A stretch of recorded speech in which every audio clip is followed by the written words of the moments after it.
So, Bo brought up this idea of the deadlift. Like that's a very intimidating lift for a lot of people, young and old. They look at a big 300-pound power lifter doing a deadlift with blood coming down his nose. Like, oh my God, that's insane. And they think that's a deadlift. Like that they have to do it that hard. And I'm like, no, like a deadlift is a hip hinge. That could be with weight, without weight. It could be with dumbbells. It could be with a trap bar. It could be with a cable pull through. It could be whatever. And I'm just trying to find where they're going to be successful in that spectrum. And then we're hammering that.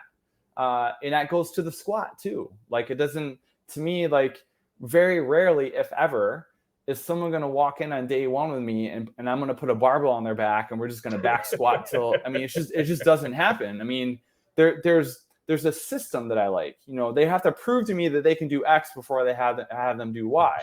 So, going to the deadlift, I have my heaviest kettlebell in my studio is 48 kgs, which I think technically is called the beast. It's 106 pounds. Yep. So I say, listen, we're not going to touch a trap bar until you show me that you can deadlift that beast 5 times with pristine technique.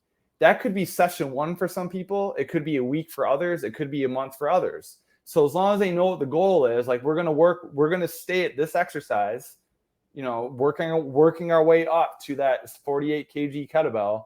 Once you get to the point where you can deadlift that for 5 reps with pristine technique, then we will quote unquote graduate to the trap bar or whatever.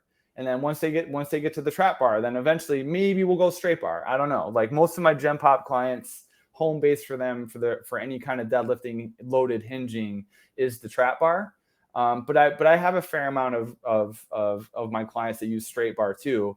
But they had to earn the right, for lack of a better term, to use the straight bar before we just did it right on week 1.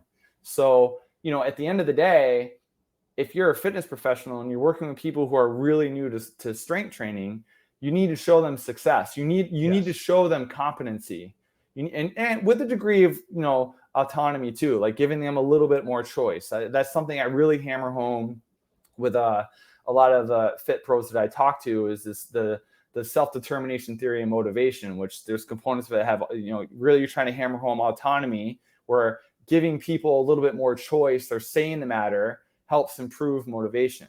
So what I mean by that is if somebody comes in and they absolutely abhor a certain exercise, like, I've had people come in where I can't stand doing Turkish get-ups, or I can't stand doing X exercise.